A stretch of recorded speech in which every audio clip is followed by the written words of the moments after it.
성경 긴 본문을 이렇게 봉독해 주셔서 너무 감사드립니다. 감사합니다. 네. 네. 오늘 본문이 좀 길죠. 우리는 과거 역사를 공부하면서 우리 시대에 적용할 수 있는 많은 교훈을 얻게 됩니다. 이런 의미에서 이제 그 이스라엘 역사에 있어서 사사시대, 즉 가나안 땅에 이스라엘 백성들이 입성한 때, 가나안 땅에 들어간 때부터 왕정이 세워진 때까지의 기간이 그 사사시대인데, 그 시대를 살펴보면 우리 시대와 많이 유사하다는 것을 알 수 있습니다. 사사기의 마지막 구절은 이렇게 말하고 있습니다. 그때 이스라엘에 왕이 없으므로 각각 그 소견에 옳은 대로 행하였더라. 즉 영적 혼란과 암흑의 시대였습니다. 우리는 사사기에서 하나의 반복되는 원칙을 발견합니다. 백성이 하나님께 범죄합니다. 하나님이 그들을 원수의 손에 넘기십니다. 백성이 절망적인 상황에서 하나님께 부르짖습니다. 하나님은 구원자를 보내어 그들을 구원하십니다. 이 사이클이 반복됩니다. 오늘의 말씀은 이스라엘 역사상 가장 암울했던 시대를 다루고 있습니다. 사무엘서 저자는 당시의 영적 상태를 이렇게 묘사합니다. 아이 사무엘이 엘리 앞에서 여호와를 섬길 때에는 여호와의 말씀이 희귀하여 이상이 흔히 보이지 않았더라. 잠언 29장 18절에 보면 묵시가 없으면 백성이 방자히 행하거니와 율법을 지키는 자는 복이 있느니라고 합니다. 이스라엘 백성의 곱비 풀린 방종한 삶은 하나님의 말씀이 없기 때문이었습니다. 그럼에도 불구하고 오늘 말씀에서 우리는 가장 암울한 시대에도 계속 역사하시는 하나님의 손길을 보게 됩니다. 하나님의 역사의 특징은 회개하지 아니하는 백성을 낡은 가죽부대와 같이 같은 자로 버려두시고 새 백성을 일으키신다는 것입니다. 하나님은 어린 사무엘을 부르심으로써 새로운 소망의 역사를 시작하셨습니다. 오늘 말씀에서 사무엘의 태도를 통해서 무엇보다도 듣는 것이 얼마나 중요한가 하는 교훈을 얻게 됩니다. 들을 귀가 있느냐 없느냐가 한 사람의 운명, 교회의 운명, 기업의 운명, 민족의 운명을 좌우한다고 볼 수 있습니다. 오늘 이 시간 하나님의 부르심에 대한 사무엘의 태도를 통해서 듣는 법을 배울 수 있기를 바랍니다. 그리고 말씀을 듣고 순종하는 자를 통해 영적인 부흥을 일으키시는 하나님의 소망을 볼 수 있기를 바랍니다. 엘리의 눈이 점점 어두워가서 잘 보지 못하는 그때 그가 처소에서 누워 있었고 사무엘은 하나님의 궤가 있는 여호와의 성전에서 잠을 자고 있었습니다. 하나님의 등불이 꺼지기 전에 부르시니 사무엘이 내가 여기 있나이다 하고 나서 엘리에게 달려가서 당신이 나를 부르셨기로 내가 여기 있나이다 라고 말했습니다.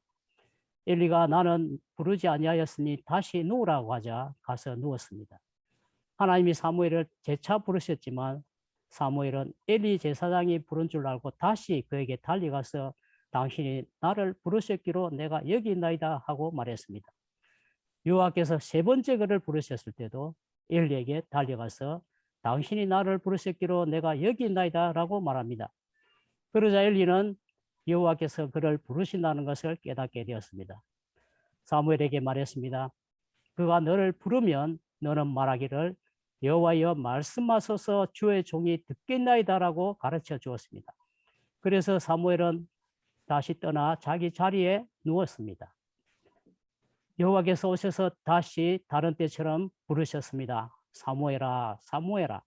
사무엘이 말씀하옵소서 주의 종이 듣겠나이다 라고 대답했습니다.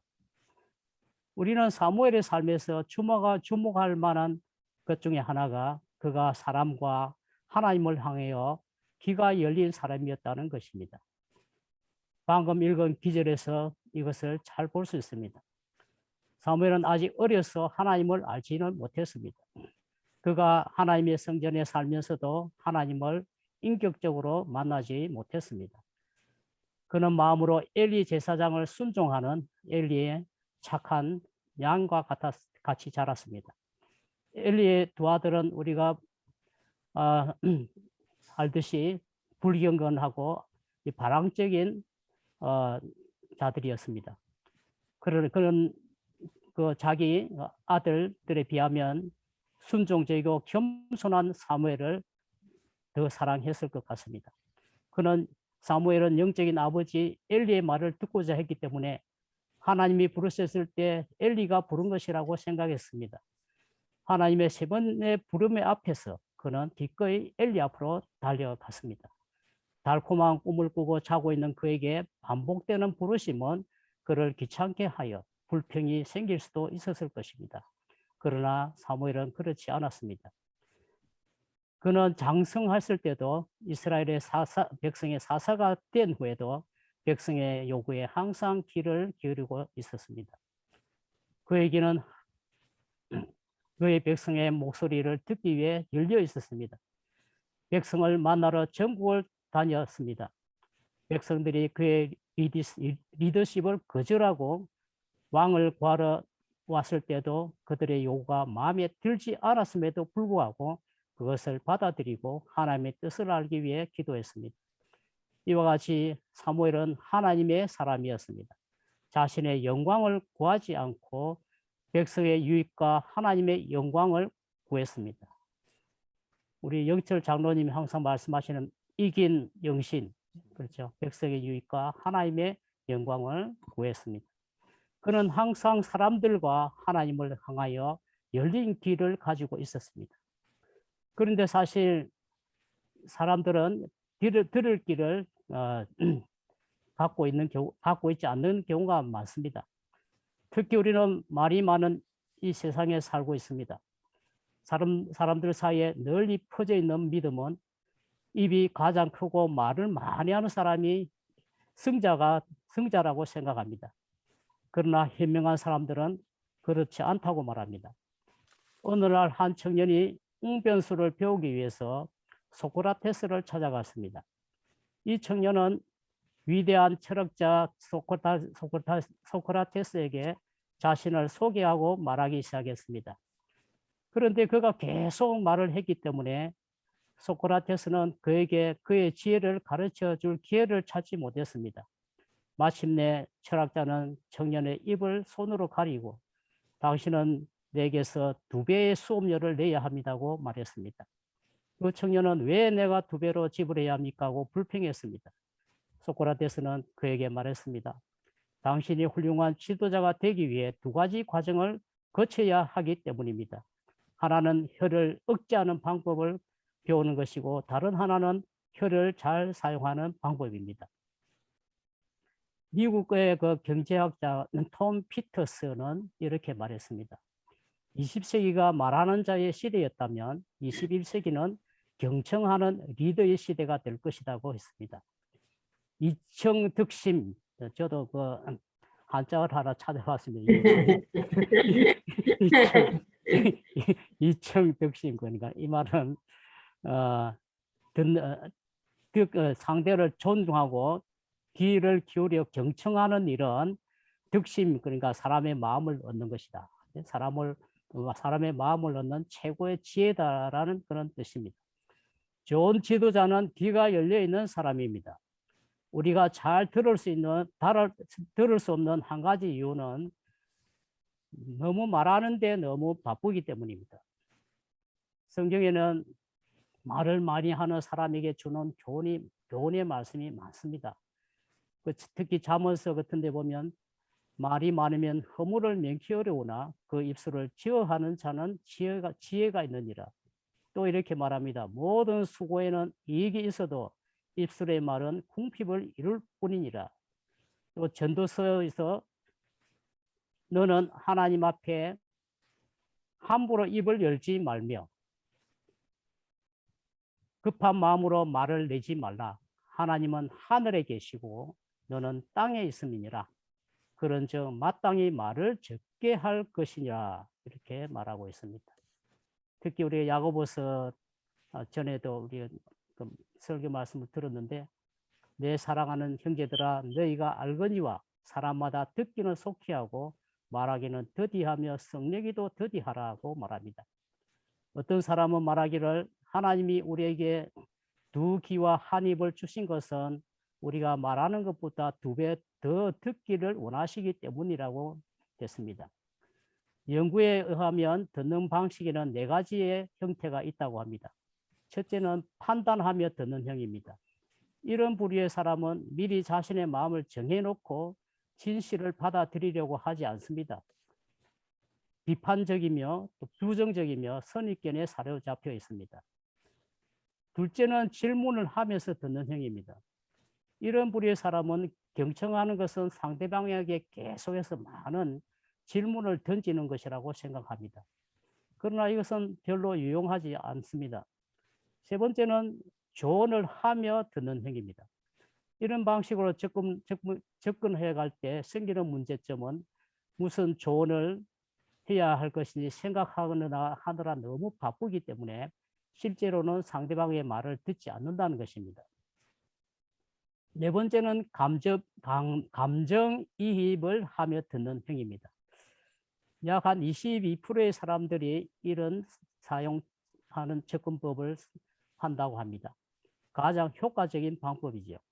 상대방이 이야기하는 내용뿐만 아니라 그 사람의 기분까지도 알아내기 위해 듣는 것입니다. 말하는 사람의 음색이나 얼굴의 표정이나 제스처 같은 비언어적인 표현에도 주의를 기울이며 듣습니다. 우리는 모든 면에서 매우 빠르게 변화하는 세상에 살아가고 있습니다. 들을 기가 있는 회사나 개인이 성공할 수 있습니다. 이 원칙은 교회에도 적용될 수 있습니다. 성장하는 교회는 한 가지 공통점이 있다고 합니다. 그것은 지도자들이 껴있고 성도들의 마음과 세상의 사람들의 요구를 열린 귀로 잘 듣는다는 것입니다. 마침내 사무엘은 엘리의 도움으로 하나님의 음성을 들을 준비를 했습니다. 하나님이 네 번째로 사무엘아 사무엘아 하고 부르셨습니다. 사무엘이 대답하기를 말씀하옵소서 주의 종이 듣겠나이다고 했습니다. 이스라엘 역사에 있어서 사무엘은 모세 다음으로 위대한 선지자 중에 한 사람입니다. 그는 이스라엘의 왕조의 기초를 놓는 데 사용된 위대한 하나님의 종이었습니다. 이스라엘 초대 왕인 사울의 목자요 이스라엘 위대한 왕 다윗의 목자였습니다.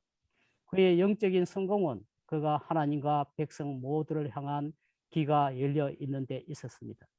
선지자로서의 그의 삶은 아주 어렸을 때부터 성전에서 하나님의 음성을 듣는 것으로 시작되었습니다. 그가 하나님으로부터 받은 첫 번째 메시지는 그를 큰 사랑으로 키운 영적 아버지 엘리에 대한 말씀이었습니다. 좋은 말씀이 아니라 심판의 말씀이었습니다.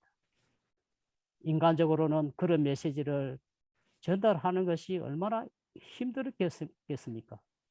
하지만 엘리가 그에게 여호와께서 그에게 말씀하신 모든 것을 말하라고 했을 때 사무엘은 아무것도 숨기지 않고 모든 것을 엘리에게 말했습니다. 이처럼 사무엘은 처음부터 하나님의 말씀의 종으로서 아주 혹독한 훈련을 받게 되었습니다. 하나님의 말씀이 사람의 귀에 달콤하여 듣기 좋을 때는 그 설교자는 청중의 인기를 얻을 수 있습니다. 반면에 하나님의 말씀이 회개와 심판의 내용이면 좋은 반응을 기대할 수가 없을 것입니다. 그러나 하나님의 참된 종은 하나님의 말씀에 더하거나 빼지 않고 온전하게 전해야 합니다.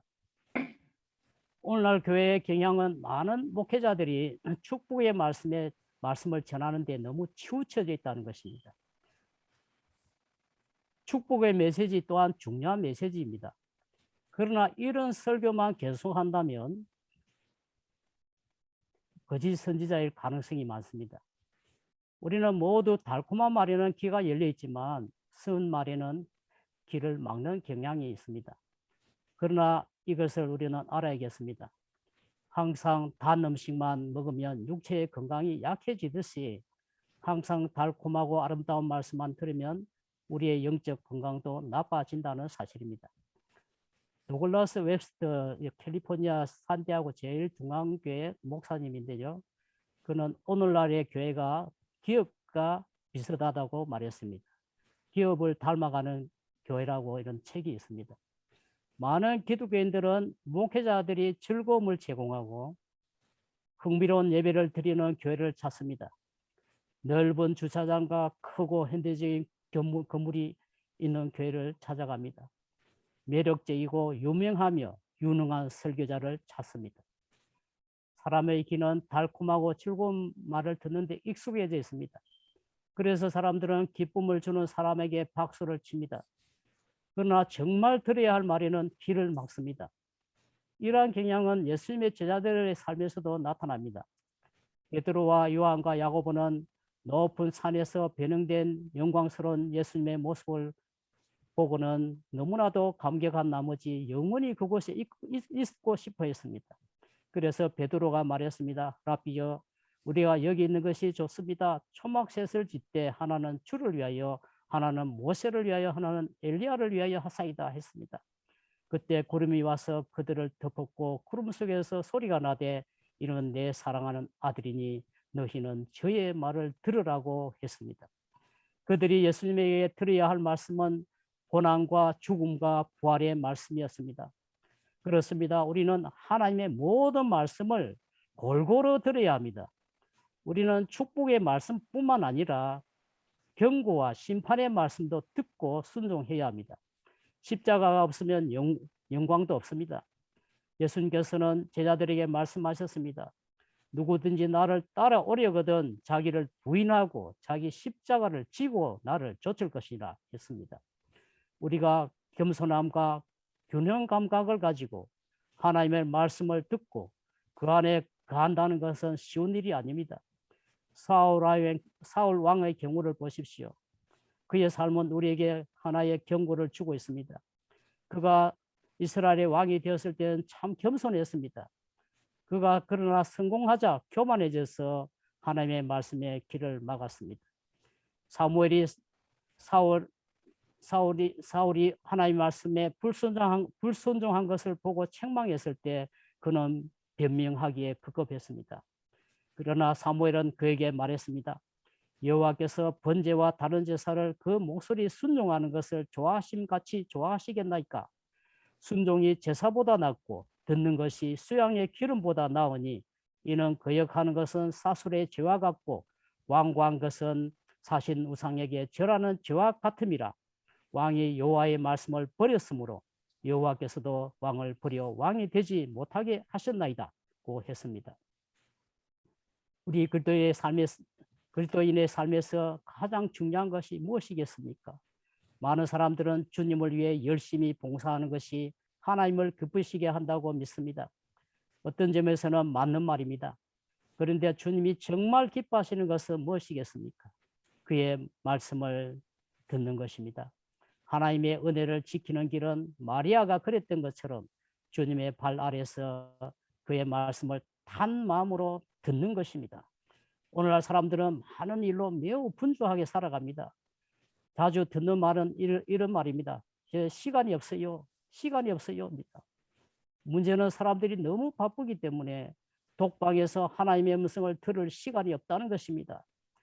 그렇기 때문에 사람의 영혼은 피폐해지고 있습니다. 그리스도인의 삶에서 종교생활 활동도 중요합니다. 예배를 드리고 11조와 연보를 하고 직분도 충실히 감당해야 합니다. 나아가서 전도도 해야 합니다. 그러나 순서가 있습니다. 우선 주님과 친밀한 관계를 가지는 것입니다. 그 다음에 모든 것이 옵니다. 하나님의 말씀을 들을 때 우리는 장애물이 많다는 것을 알고 있습니다. 그 중에 하나는 교만입니다. 교만은 우리가 주님의 말씀을 듣기 위해 주님의 발 앞에 나아가지 못하게 하는 큰 걸림돌입니다. 사람은 자기 중심적인 생각에 매여 살기 쉽습니다. 어떤 문제에 집착하면 자신의 생각이 마치 하나님의 뜻인 줄 착각하고 하나님의 음성을 들었다고 주장하기도 합니다. 제가 교회를 섬기면서 그런 성도들을 여러 명 봤습니다. 너무 어떤 한영제를 하고 결혼이 하고 싶어가지고 너무 기도를 열심히 해서 그리고 하루는 저에게 말했어요. 하나님이 응답하셨다고. 그 형제와 결혼하라고 했다고. 결혼하라고 하더라고. 음성을 들었다고 합니다. 그런데 그 형제는 그 자매를 싫어했습니다. 그래 결혼이 될 수가 없었죠. 우리의 기도가 응답을 받을 때는 또 우리의 노력으로 얻었다고 생각하고 감사하지 않고 하나님께 영광을 드리지 않고 하나님의 영광을 가로채기도 합니다. 우리가 하나님의 말씀의 일꾼이라고 하는 것은 성경에 대한 지식이 많다는 것이 아니라 말씀에 순종한다는 뜻입니다. 좋은 리더는 삶의 모본을 보이며 앞서 나가는 사람입니다. 시대가 어두운 것은 다른 많은 이유도 있겠지만 가장 중요한 큰 근본 이유는 지도자가 좋은 본을 보이지 않기 때문입니다. 하나님의 말씀의 종으로 산다는 것은 쉬운 일이 아닙니다. 오늘날 이 시대의 영적 지도자로 살고자 하는 우리 앞에는 많은 시험이 있습니다. 그 많은 시험들 중에 너무나 많은 것 중에 하나가 아마 돈을 사랑하는 마음일 것입니다. 또 다른 것은 성적인 유혹들입니다.